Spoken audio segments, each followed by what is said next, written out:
Olá, pessoal, bem-vindos a mais uma aula do nosso canal Luz da Enfermagem, trazendo conteúdo para enfermeiros, auxiliares e técnicos de enfermagem.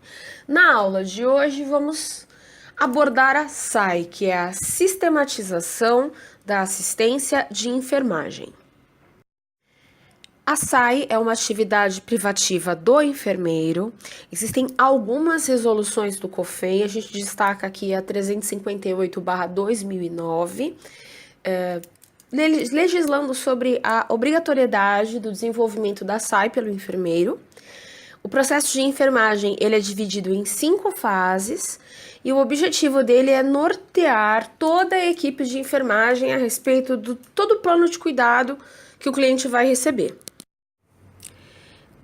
Nesta fase do processo, a gente realiza também o exame físico, que deve ser realizado de maneira cefalopodálica, ou seja, da cabeça em direção aos pés, começando por couro cabeludo até chegar às estruturas de periferia do indivíduo.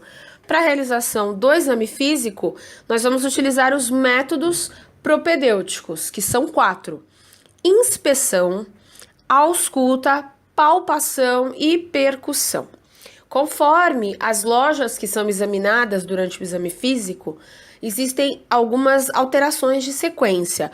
Porém, a dica que eu dou para vocês é a única loja que você necessita de uma ordem, que ela não pode ser alterada de forma alguma, é o abdômen, onde a gente tem que seguir essa sequência que está estipulada aí na tela. Qual que é a minha dica? Use essa sequência no exame em todas as lojas, porque a primeira coisa que a gente faz de fato é inspecionar, é olhar para o paciente. Então a gente segue essa sequência e garante que justamente no único lugar onde a gente não pode falhar a sequência, ela seja de fato respeitada. Vejamos agora a segunda fase do processo de enfermagem. Nesse momento vamos realizar o diagnóstico de enfermagem.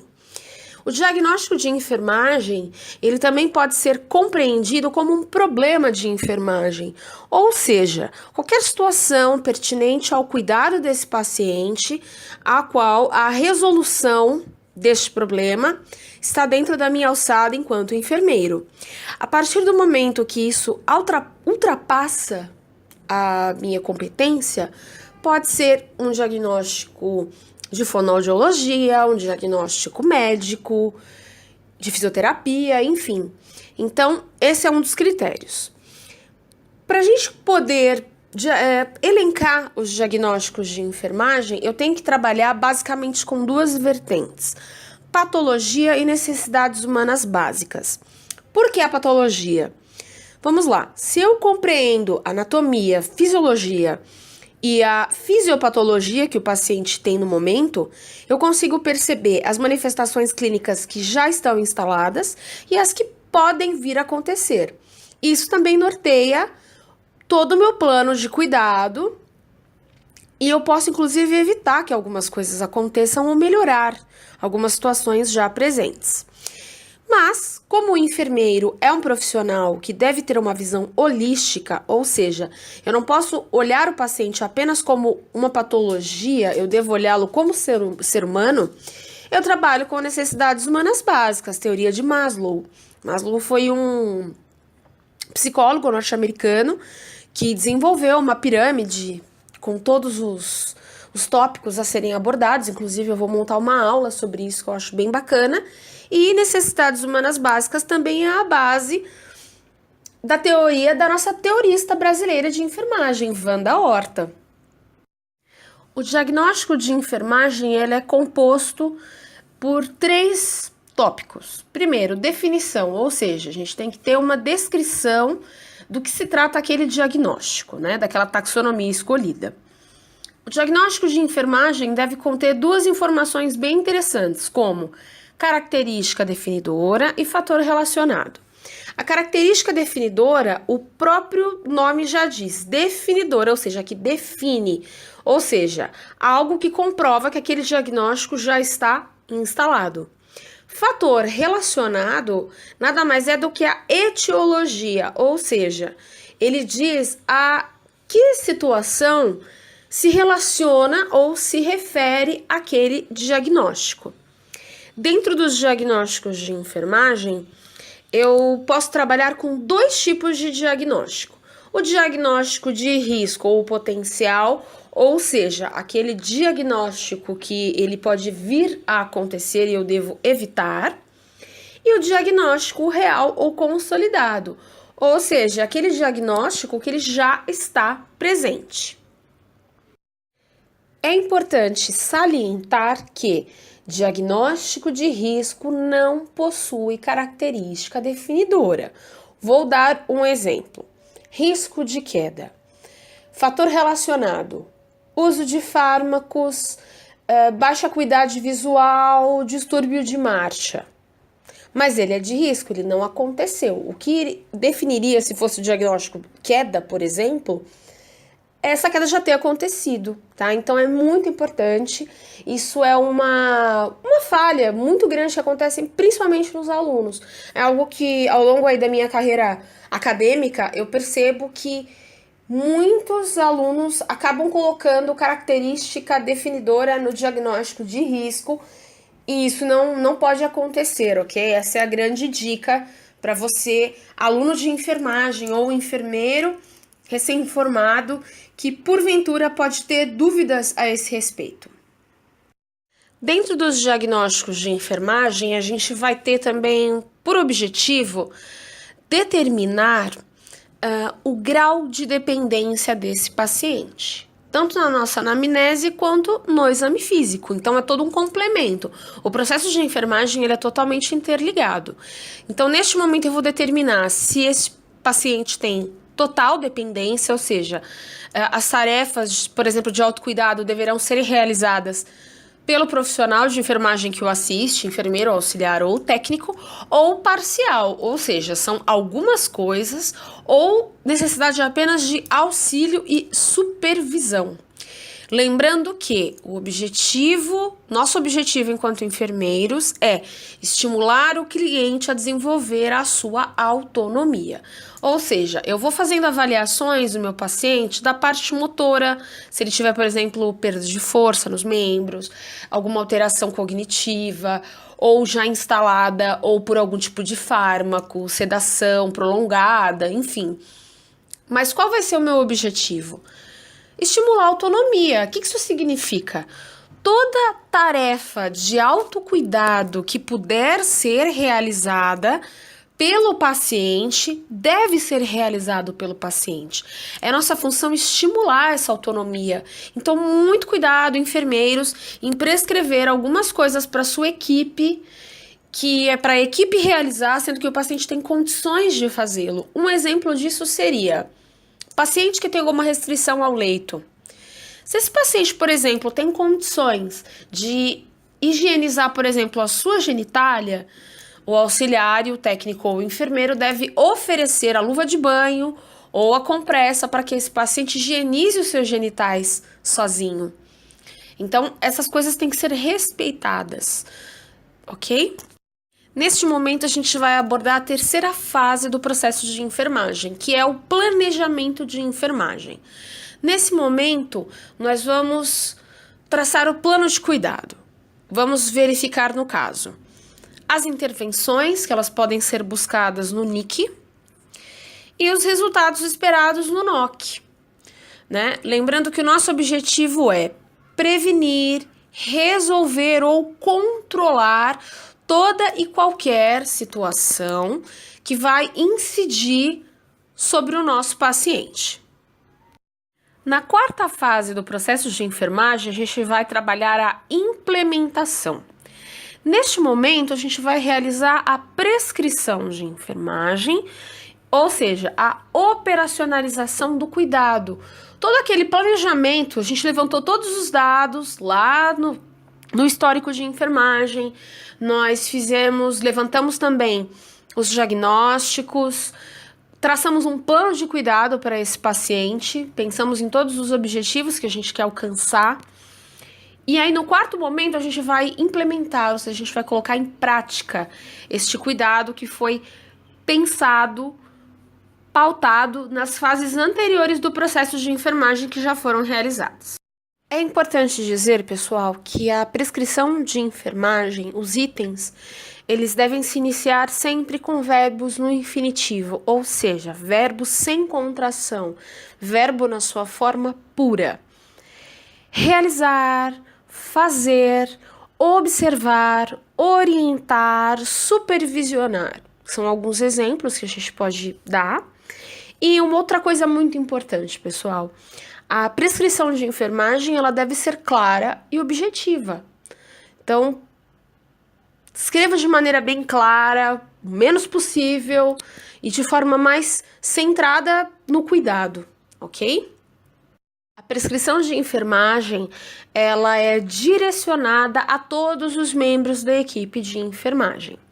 Alguns enfermeiros acreditam, os em começo de carreira, né, que a prescrição ela é feita apenas, né, com direcionamento para auxiliares e técnicos de enfermagem. Mas não, mesmo que na sua equipe não tenha, por exemplo, um enfermeiro trainee, estagiário, júnior, de suporte, residente, enfim, cada instituição dá um nome para esse tipo de enfermeiro. Mesmo que você não tenha este enfermeiro na sua equipe, existem algumas prescrições que são voltadas para o enfermeiro. Por exemplo, os curativos complexos, que seriam as feridas cavitárias, as grandes cirurgias, os curativos de catéteres, por exemplo, devem ser realizados pelo enfermeiro. Esta prescrição de cuidado, ela deve conter na prescrição de enfermagem. Então, ela também é voltada para o enfermeiro e é algo que muitas vezes vai ser voltado a você mesmo que está realizando a SAI daquele cliente. Então, é importante dizer isso. É para todos os membros da equipe de enfermagem. Importante, pessoal, a prescrição do cuidado está embasado pelos diagnósticos de enfermagem. Por que fazer essa afirmação que, a princípio, nos parece tão óbvia? Na minha experiência acadêmica, cada universidade tem uma maneira de ensinar os futuros enfermeiros a realizar a SAI. Quando se faz o processo separado, exemplo, faz-se todos os diagnósticos, depois faz-se a prescrição, isso pode dar um nó na cabeça de muitos enfermeiros, porque o que eu noto? Muitos enfermeiros, eles sabem realizar a prescrição dos cuidados de forma correta, porém não conseguem linkar o cuidado com o diagnóstico. Por que eu falo isso, pessoal? Vamos pensar aí nos processos seletivos. É muito comum no processo seletivo para enfermeiro cair uma pergunta, por exemplo, um pequeno estudo de caso de 5, 6 linhas no máximo, descrevendo uma condição ali de um paciente, e é solicitado, por exemplo, que você elenque 5 diagnósticos de enfermagem com pelo menos 3 prescrições de cuidado. O que é importante? O cuidado prescrito, ele tem que estar ligado e relacionado a um diagnóstico. A partir do momento que eu prescrevo um cuidado que ele por si só é correto, porém eu estou relacionando ele a um diagnóstico que não é o dele de base, de fundamento, automaticamente está errado. Isso abre, pessoal, o precedente para que o enfermeiro da educação permanente, o enfermeiro avaliador, ele dê errado na sua questão. Então, se atentem e caso vocês não tenham o hábito de realizar, de estudar, por exemplo, diagnóstico, prescrição, comecem a exercitar para quando vocês realizarem processos seletivos, vocês não caiam nessa esparrela de linkar o cuidado num diagnóstico que não tem nada a ver, ok? Quinta e última fase do processo de enfermagem. Nele, nós vamos verificar a avaliação e a evolução de enfermagem. Ou seja, a partir das fases anteriores do nosso processo, a gente vai verificar se os nossos objetivos enquanto plano de enfermagem foram alcançados. Deve conter na evolução de enfermagem adjetivos como melhorado, piorado, mantido, resolvido e assim por diante. Evolução de enfermagem. O que é importante a gente dizer?